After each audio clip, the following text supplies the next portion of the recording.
Kali ini kita akan bahas salah satu algoritma atau pendekatan machine learning untuk klasifikasi, yaitu CART, yang merupakan singkatan dari Classification and Regression Trees. Seperti namanya, CART ini dapat digunakan untuk klasifikasi dan regresi. Akan tetapi dalam video ini CART hanya digunakan sebagai algoritma untuk membuat model klasifikasi saja. Misalkan kita punya dataset bunga iris ini. Di dalam bunga iris ini kita punya 3 buah kelas, yaitu Setosa, Virginica, dan Versicolor. Oke.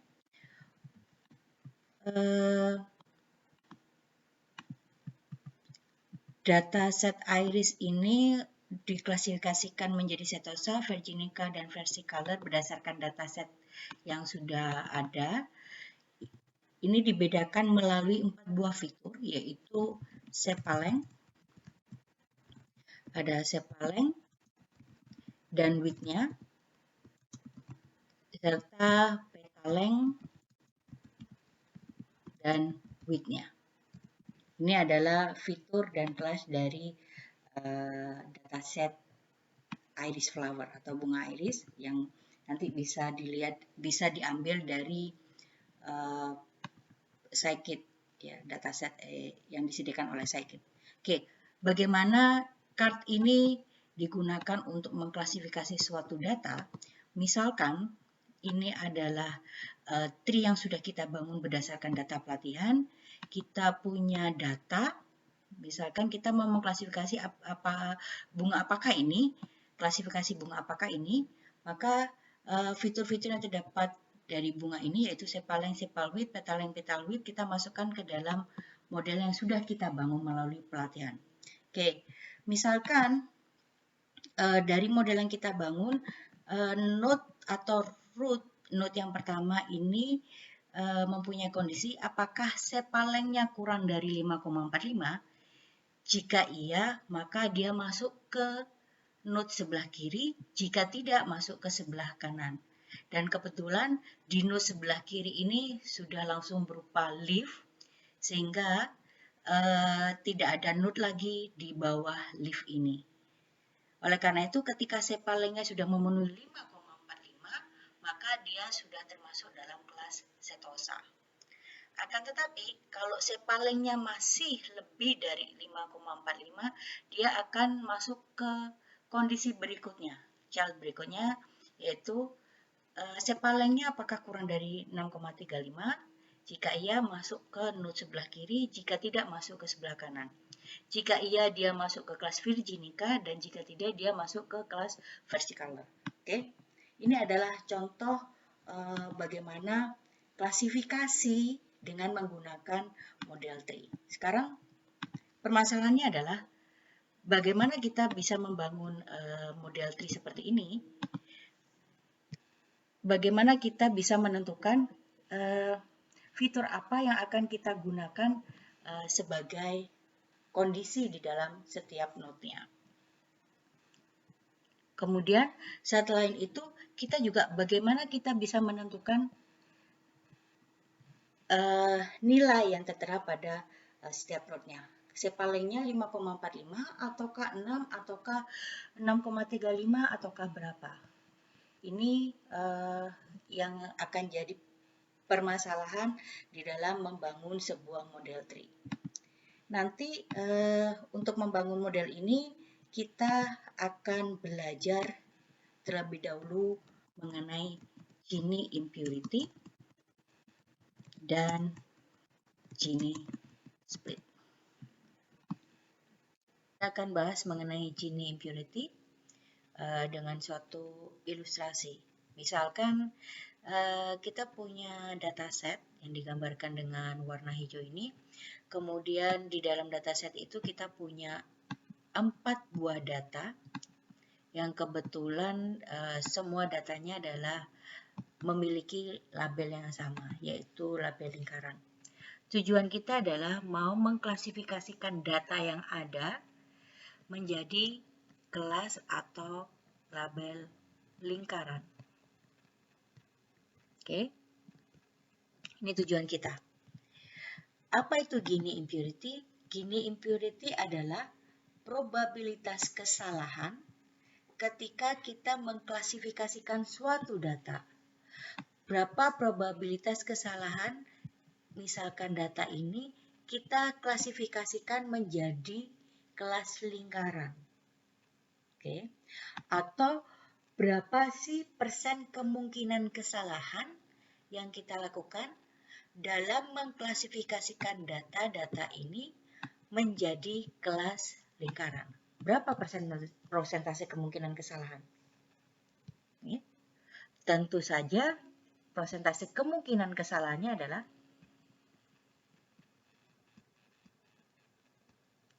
sama dengan 0. Kenapa seperti itu? Kita hanya punya satu kelas, yaitu kelas lingkaran. Kemudian semua data kita yang terdapat pada set ini adalah semua data yang punya label lingkaran, semua data yang berbentuk lingkaran. Otomatis berapa persentase kemungkinan kesalahan yang akan kita buat ketika kita mau mengklasifikasikan data ini? Ya, tidak ada sama sekali. Gini impurity-nya adalah 0.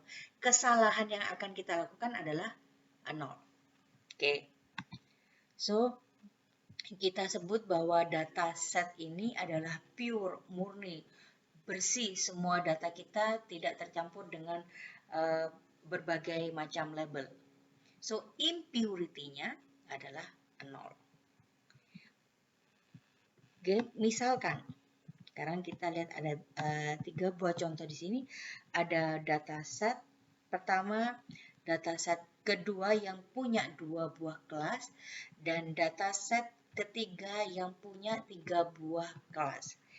Kalau saya bertanya, berapa lebih besar mana Gini impurity antara dataset yang ini yang berada di tengah dengan dataset yang berada di sini? Ingat, Gini impurity adalah persentase kemungkinan kesalahan yang kita lakukan ketika kita mau mengklasifikasikan data ini menjadi label tertentu. Berapa persentase kemungkinan kesalahan? Oke. Gini impurity-nya lebih besar mana? Antara dataset yang ini yang berada di tengah dan dataset yang berada di kanan. Oke. Betul? Gini impurity-nya lebih besar Gini impurity dataset yang berada di sebelah tengah, yang berada di sebelah kiri. Oke. Kenapa seperti itu? Karena kalau kita bicara tentang berapa persentase kesalahan yang mungkin kita lakukan dalam mengklasifikasikan dataset ini menjadi kelas kotak, tentunya tidak ada kesalahan. So, zero mistake. Probability-nya adalah 0. Oke. Berbeda dengan dataset yang seperti ini. Berapa persentase, karena di sini ada 2 buah kelas dan ada 2 buah data di sini, berapa persentase kemungkinan kesalahan yang akan saya buat? Pasti lebih dari 0. Bisa jadi ini nanti akan kita klasifikasikan sebagai kelas bintang, atau sebaliknya ini akan saya klasifikasikan sebagai kelas lingkaran. So, Gini impurity antara dataset yang bagian tengah ini lebih besar dengan dataset yang pada bagian sebelah kanan. Sekarang, pertanyaan berikutnya adalah, lebih besar mana Gini impurity antara dataset yang paling sebelah kiri dengan dataset yang ada di tengah? Yang pasti ini Gini impurity-nya adalah 0. Yang ini lebih dari 0. Oke. Yang sebelah sini, antara dataset yang paling kiri dengan dataset yang paling kanan, ya, yang berada di tengah, lebih besar mana? Oke. Lebih besar dataset yang terletak di paling sebelah kiri. Kenapa? Kalau di sini, presentasi kesalahan adalah dataset dibanding jumlah kelasnya hanya ada 2. Berarti persentase kesalahannya mungkin 50%. Tapi kalau yang di sini, So, Gini impurity-nya 50%. Tapi kalau yang di sini, persentase kesalahannya lebih besar karena kita akan mau mengklasifikasikannya menjadi 3 buah kelas. Ini kita bicara tentang Gini impurity. Oke, karena bagaimana menghitung Gini impurity? Ini adalah persamaan untuk menghitung Gini impurity, yaitu sigma I sama dengan 1 sampai C dari PI kalikan 1 minus PI. C ini apa? C adalah jumlah kelas. PI adalah probabilitas kelas. Oke, kita kasih contoh. Misalkan dataset yang tadi ya. Dataset yang ini. Dataset yang ini kita lihat bahwa ini hanya ada satu kelas saja, yaitu kelas kotak. Sekarang, berapa probabilitas dari kelas kotak ini? Jumlah data untuk kelas kotak ada berapa? 2. Oke, jumlah total data yang terdapat pada dataset ini adalah 2. Oke, so probabilitasnya sama dengan 1. Kalau gitu, Gini impurity-nya adalah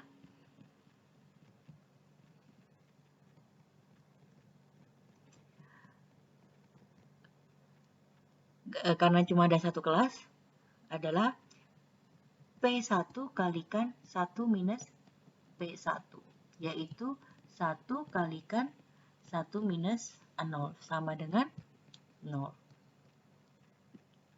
Oke ya? Oke, sekarang kita lihat dataset berikutnya. Dataset yang sebelah sini. Yang mana? Oke, di sini ada 2 kelas, yaitu kelas bintang dan kelas lingkaran. Misalkan kelas bintang adalah kelas 1, kita lihat P1, berapa probabilitas dari kelas bintang, itu sama dengan jumlah datanya berapa? 1, total seluruh datanya adalah 2. So, probabilitas kelas bintang adalah 1/2. Sedangkan probabilitas dari kelas lingkaran sama, jumlah datanya adalah 1, jumlah data untuk kelas lingkaran adalah 1, jumlah data total adalah 2. So, setengah. Kalau gitu, berapa Gini impurity-nya? Gini impurity-nya adalah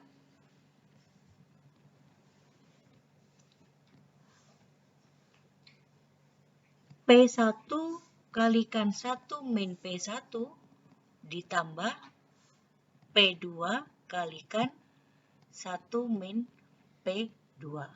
Sama dengan setengah kalikan 1 min setengah ditambah setengah kalikan 1 min setengah. Sama dengan setengah. Oke. Setengah lebih besar daripada 0. Oke ya. Berikutnya, dataset yang paling sebelah kiri, kita lihat di sini ada 3 buah kelas. Kelas bintang, kelas kotak, kelas lingkaran. Oke, berapa probabilitas kelas bintang? Misalkan kelas bintang adalah kelas 1. Jumlah datanya adalah 1, jumlah data untuk kelas bintang adalah 1, jumlah data keseluruhan adalah 3. Oke. Sekarang berapa probabilitas untuk kelas lingkaran? Jumlah data untuk kelas lingkaran adalah 1, jumlah data untuk seluruh dataset adalah 3. Oke. Sedangkan untuk P3 atau kelas lingkaran, berapa probabilitasnya? Jumlah data kotaknya cuma 1, jumlah data total di dalam dataset adalah 1/3. Kalau gitu, Gini-nya berapa? P1 kalikan 1 min P1 ditambah P2 kalikan 1 min P2 ditambah P3 kalikan 1 min P3. Ini adalah Gini impurity-nya. Berapa? 1/3 kalikan 1 min 1/3 adalah 2/3 ditambah 1/3 kalikan 2/3 ditambah 1/3 kalikan 2/3 sama dengan 2/9 tambah 3 kalikan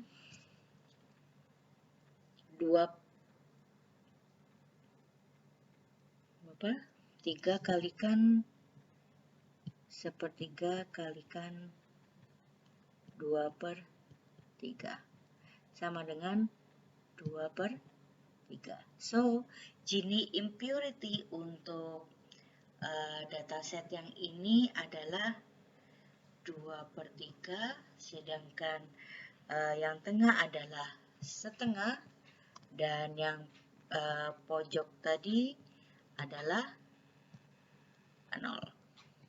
Ya. Ini adalah Gini impurity. Sekarang kita lihat rumusnya.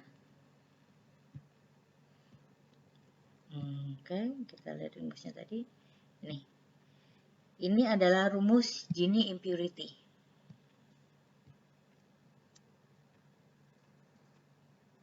Oke. Tetapi terkadang ada beberapa sumber yang lain menyebutkan bahwa Gini impurity itu ditulis dengan 1 minus sigma I sama dengan 1 sampai dengan C dari PI kuadrat. Oke. Kalau kita lihat sebenarnya dua rumus ini menyatakan hal yang sama. Oke. Sekarang bagaimana kok dia bisa menyatakan hal yang sama? Kita lihat yang sebelah sini. Misalkan ada dua buah kelas, maka rumus yang ini menjadi P1 kalikan 1 min P1 ditambah P2 kalikan 1 min P2. Oke.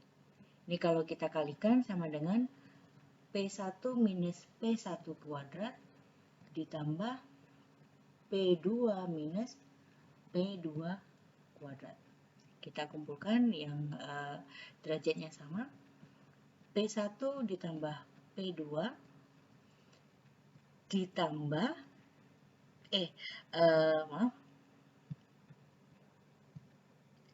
kurangi P1 kuadrat ditambah P2 kuadrat.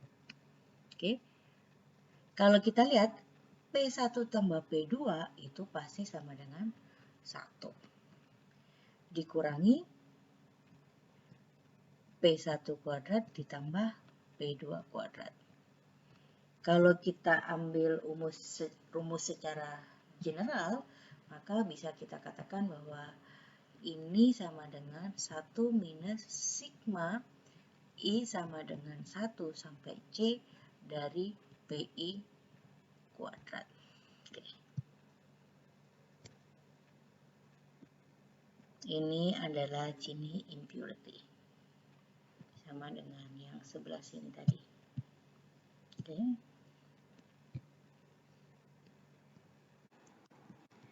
Oke. Kita sudah tahu makna dari Gini impurity. Kemudian tujuan kita adalah mau buat model decision tree-nya dengan menggunakan algoritma CART. Oke. Ini adalah persamaan yang sudah dibahas sebelumnya, yaitu Gini impurity, di mana kita pinginnya nilai Gini impurity-nya adalah sama dengan 0 atau mendekati 0. Oke. Ini adalah persamaannya sama dengan sigma I sama dengan 1 sampai C dari PI kalikan 1 minus PI. C ini adalah jumlah kelas, PI adalah probabilitas kelas. Misalkan probabilitas kelas 1 itu sama dengan jumlah data kelas 1 dibagi jumlah keseluruhan data. Ya. Tujuan kita adalah pingin Gini impurity-nya ini adalah sama dengan 0. Kalau bisa sama dengan 0 atau mendekati 0. Kalau bisa, jangan bentuk Gini impurity yang seperti ini. Di mana dalam suatu wadah ini, dalam suatu dataset ini, terdapat beberapa data yang berbeda kelasnya, sehingga tidak pure lagi, tidak murni lagi. Sehingga Gini impurity-nya lebih dari 0. Oke. Misalkan tadi ini adalah contoh decision tree yang sudah dibangun. Kalau misalkan node-nya memiliki kondisi sepaleng kurang dari 5,45, kemudian menghasilkan dua buah node yang sebelah kiri dan node yang sebelah kanan. Di sebelah kiri ini Gini impurity-nya adalah 0. Artinya node ini probabilitas kesalahan bahwa kita meng-assign suatu data menjadi kelas tertentu, probabilitas kesalahannya adalah 0.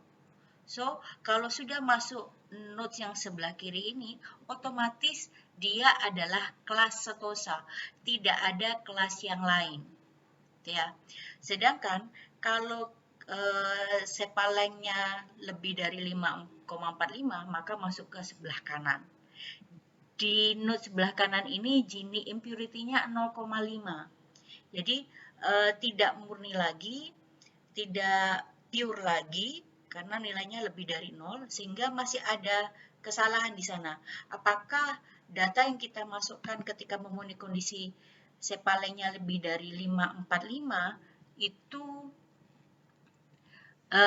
kelas versi color kah atau kelas Virginica kah? Ya. Oke. Ini adalah Gini impurity. So, bagaimana kita menentukan sepalengnya, fitur sepaleng yang akan kita gunakan sebagai kondisi di node setiap tree-nya, setiap node di tree-nya, kemudian nilai dari sepalengnya apakah 5,45 ataukah 6,35, kita perlu menghitung yang namanya Gini split. Ini adalah persamaan dari Gini split. Oke. Di setiap kita memilih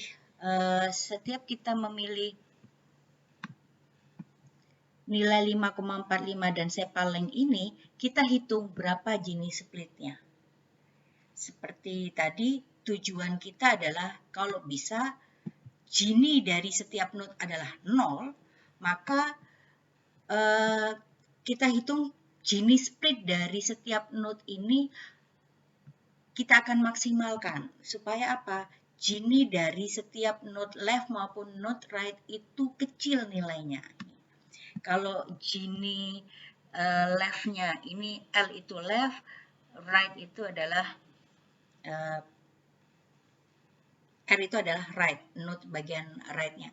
Kalau ini nilainya kecil, Gini left-nya nilainya kecil, kemudian Gini right-nya nilainya kecil, maka Gini split-nya nilainya besar. Oleh karena itu, kita ingin setiap node, setiap kondisi yang kita pilih, setiap fitur yang kita pilih, setiap nilai yang kita pilih, itu memiliki Gini split yang besar.